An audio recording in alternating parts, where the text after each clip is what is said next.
I started like say 10 to 12 years back. I was 16 back then. Hi guys, आज है हमारे साथ Tanisha Bansal from Mumbai. She started her journey over a decade back, and since then, each of her work speaks for itself.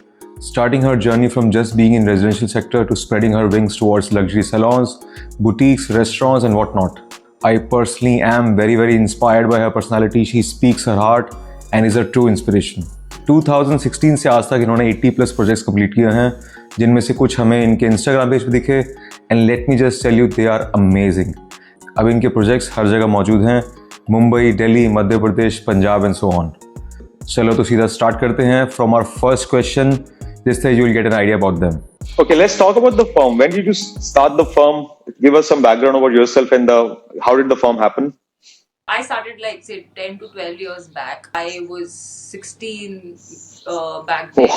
Wow. Yeah, so I pretty much started even before I had studied anything regarding the design.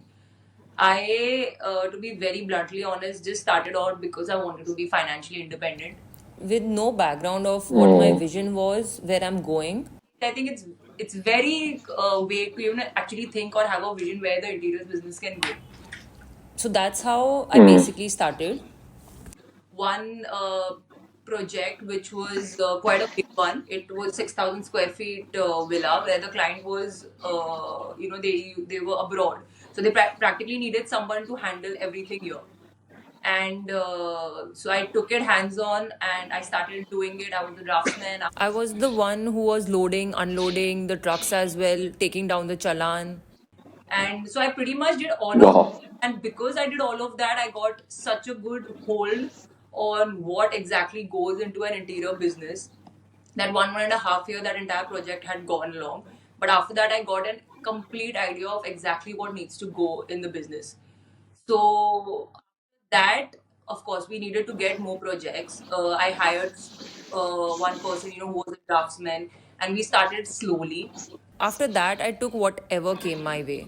Whether it was a bathroom, whether it was a studio flat, whether it was practically a wall. Sometimes relatives come to you and say, ki, oh, you're a designer, just make my wall or something like that. Design my wall. So I practically did all of that.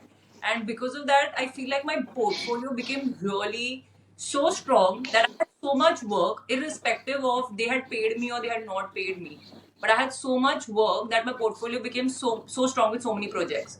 And then eventually, after I think 4 to 5 years, we were in a place where okay, we had a lot of work coming in, we had a good team, and then now after 10 years, we are in a good luxury studio, and we can choose our projects. So this is basically how the company has seen the success, and it's a 10-year-old company.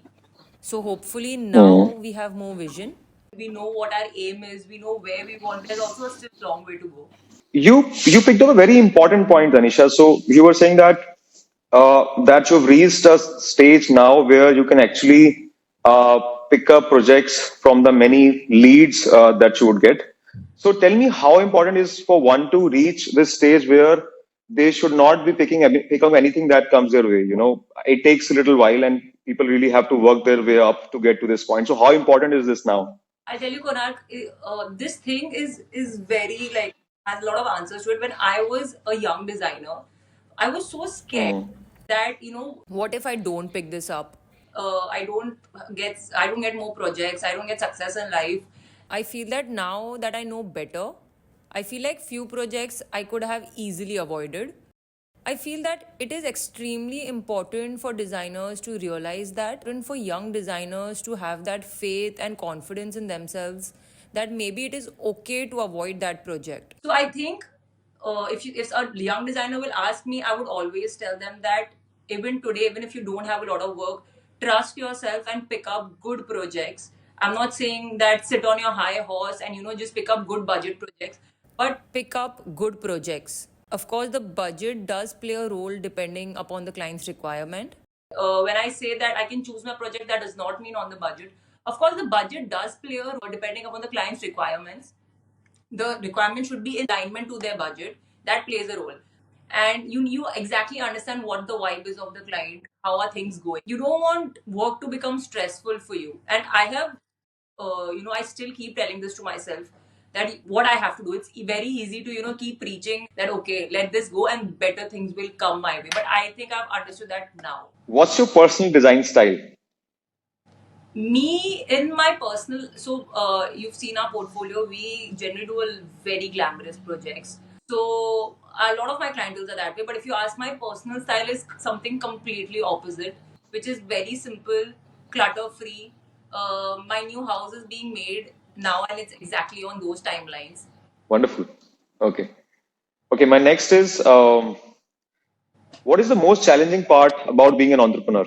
What you need to keep going. Failure, the biggest project gets failed, and probably your biggest invoice is stuck, or your biggest some design has not come out the way you wanted it to come out.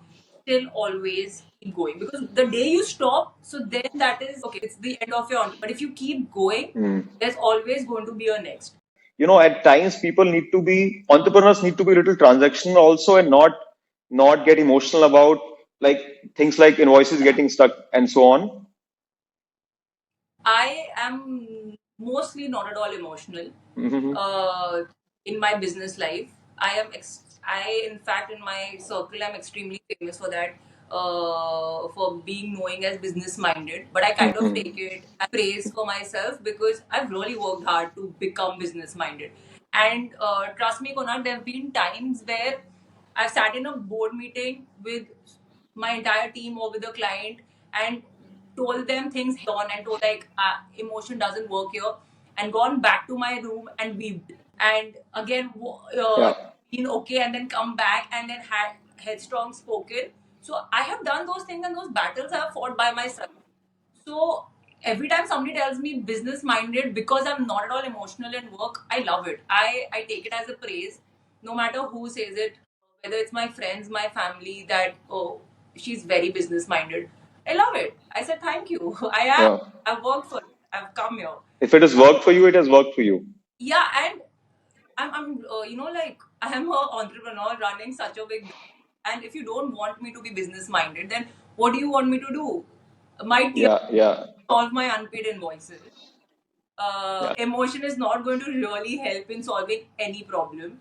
So what do you want me Yeah. to do? So this is So one has to move on. One has to move on. One has to keep moving. yeah, you have to keep moving. If anyone calls you business minded and that you don't, please take it as a compliment, because in this business or in any business, and if you're an entrepreneur, this is the only thing that's going to work. If people know that you're emotional, and especially like a girl where we have to deal with 50, 60, 100 labors on site.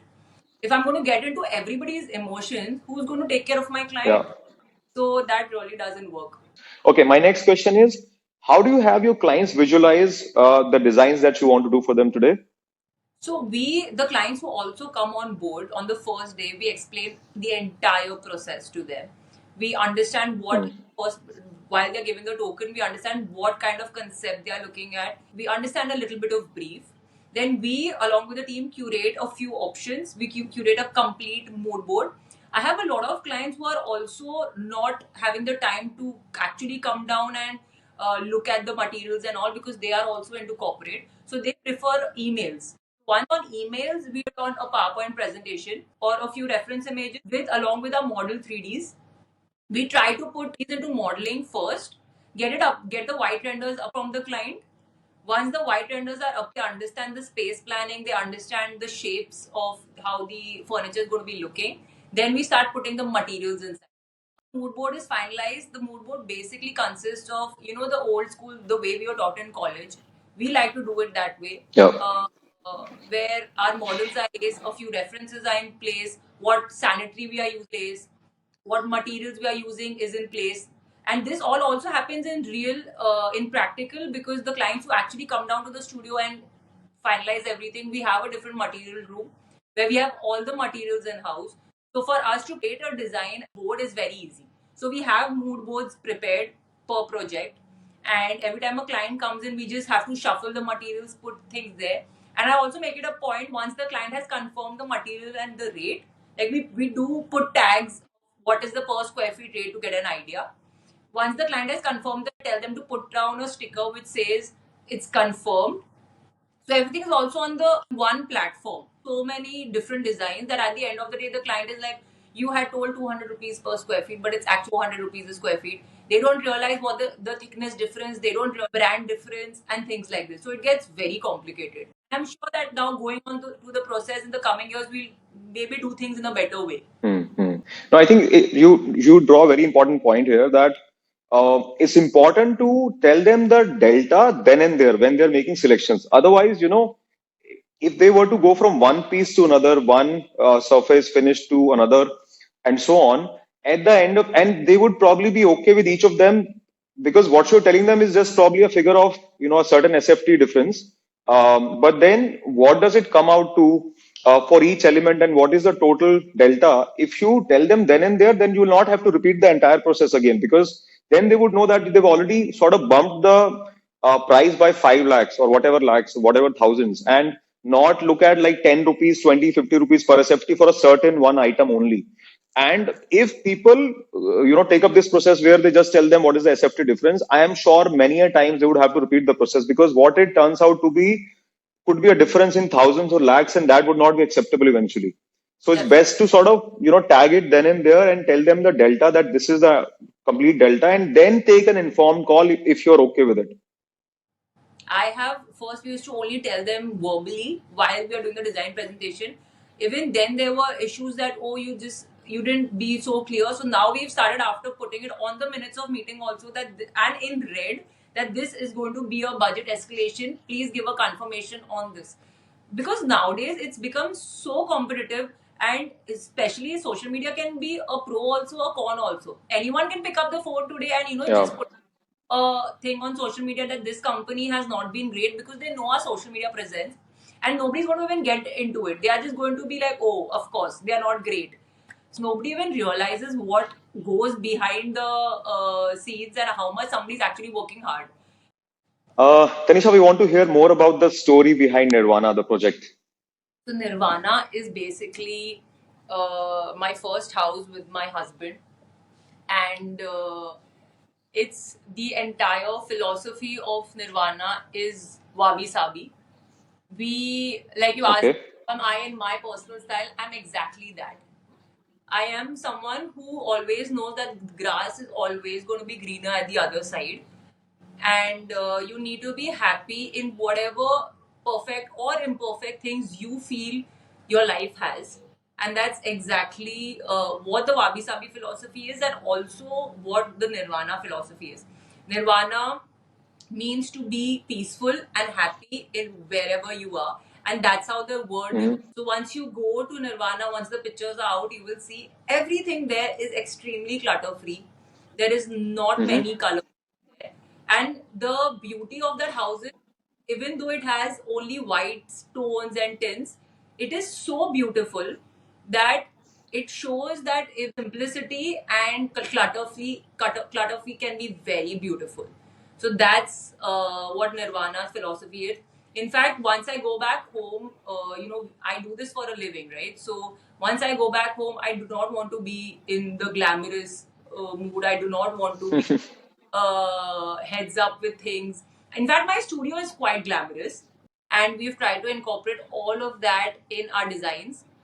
So once the pictures are out, I will show you all how it's so artistic and it's so designer, but at the same time, it's extremely done in a way where it's very peaceful. बहुत मेहनत गई है उसमें. It's not like we've not done anything and we've kept it minimal and we've just put out some furniture. So it's done in a very artistic way. When you ask me what Nirvana is just a place which is very peaceful and happy. Wonderful. So it's a white canvas where you would fill in colors with various, I would believe, artifacts, your furniture, greens, and much more. Yes, it's very natural. A lot of materials, everything is very naturally used. Not many colors are used. We've just used different tones and shades of white, and etc. So that's what Nirvana is. When is it completing, by the way? It's completed. We are just doing the last finishing touches and things like this, because even the shoots for them, they are a long process. There are so many shoots to happen, and you know the drill. So once all of that is over, then we can finally put out those pictures outside. Sure. Okay. Looking forward to it. So, what's your take on design versus practicality or design and practicality? I think both of them. In fact, me personally, when I was a young designer, I would be very head bound on design, and things have to happen according to the design. But eventually, over the years, I've realized that both of the things are so important, and everyone thinks practicality has a different value to it. Don't give value to the design. So I always tell everyone in my team and the client as well that fix on a design and then see to it how the design can be done practically. Most of the times, what people do is that they say design is wrong. The design is not wrong, it's not to be wrong. You just need to make sure to execute that design properly where all your practical needs are met. And we've done that in the past and we continue to do that. So once you make sure that your designs are in place and then the practicality needs are put in that design in a way where your design also doesn't get interrupted and your practical needs are made, I think that's a place where you will be in a win-win situation. Sure, sure. Okay, tell us about some most common mistakes that people commit when they're designing their homes. From the designer's point of view, I feel like a lot of times they overcommit. Uh, Again, to be either too nice or they're scared or maybe in the fear of losing a project or the client feeling bad. And what the clients make a mistake is everything nowadays what they see on media is like, I want this, I want this, I want this. Even if it does not go in the same concept, they still are like, I want this. So that's the mistake they make. Once you give the project to the interior designer, please make sure to trust the interior designer. Otherwise, do not give the project to the interior designer. If today you all are giving to the designer, that take trust in that person, only then you need to finalize the project. And once you give a project to an interior designer, know that that is their job and they do that on a daily basis. So I've had so many clients, and the biggest mistake they do is that they go to site every day, they pinpoint things every day, and then what happens Yeah. is they build their own project. So I think that's the biggest mistake client needs to make. Once you give your project to a designer, just pick up your hand, just tell them your requirements, and whatever questions they ask you, just answer them. Do not again and again pinpoint some of the other things. What is going to happen is your project is going to get spoiled. The designer is still going to move on with projects if you all don't get a vibe match. But the main thing, your house or your project will get spoiled. So for any client listening to me, and if you are looking for an interior designer, please make sure if you've appointed one, trust them explicitly. Otherwise, do not give them the project. I think trust is a major factor for anyone designing their home. That's a great message. Okay. What would be some few steps that you suggest to people who are just starting out, entrepreneurship or interior designing as a full-time career? I feel the major step is build your portfolio. Nowadays, things have become much more easier because social media is your portfolio. I remember when I had started out, I actually had the big portfolio which I used to do my 3Ds, take prints, put it in the portfolio, and actually go ahead with the portfolio in every client meeting to show them my designs.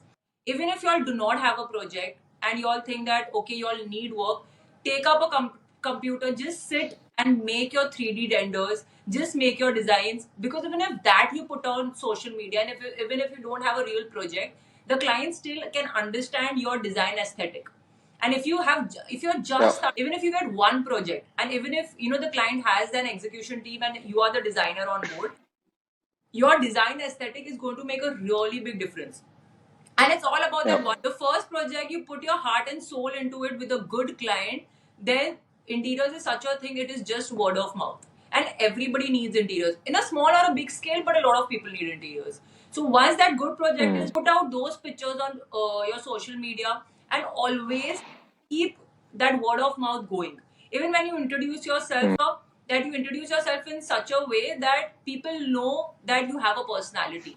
This is a very important thing. Always one that anyone giving that money in your hand to make their space is going to be like, you need to look like someone who can handle that money. So keep building your personality, keep building your portfolio every time you go somewhere, every time you talk to anyone. And the one major thing I always say is there is no harm in asking for work. I still do that. In a sizable company of this size, you always need work. whether there is more work, less work, but you will always need work. I still, any of my earlier clients are there. Anytime they meet me somewhere, anytime somebody is there or they tell me that, they've been looking for interior designer, I still pick up my phone and tell them, if you have any work which is suitable for me, please tell me. I would be happy to do it.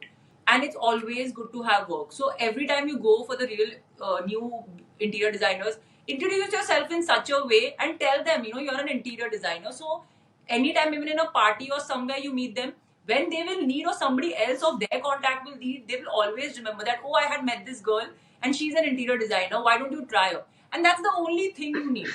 And in this business, that's all that works. Word of mouth is the major thing that works. Right. I think that's a very, very meaningful answer. Your personality has to come out very strongly. And then, make sure that no matter how big you become, you would only continue to grow if you have work. So no matter what kind of work you get from wherever you get, you should respect it and put your hard work and soul to it. Even you know कि मुझे और कुछ बोलने की ज़रूरत नहीं है. From her taste and works to execution and advice, हमें बहुत कुछ ही मिल गया आज to learn, grasp and apply. And with this, हम अभी के लिए बाय कहना चाहेंगे. If you like this video and the other content that we present, just subscribe. Also do follow our Instagram page and amazing reels and other content that we regularly post there. Thank you. See you in the next video.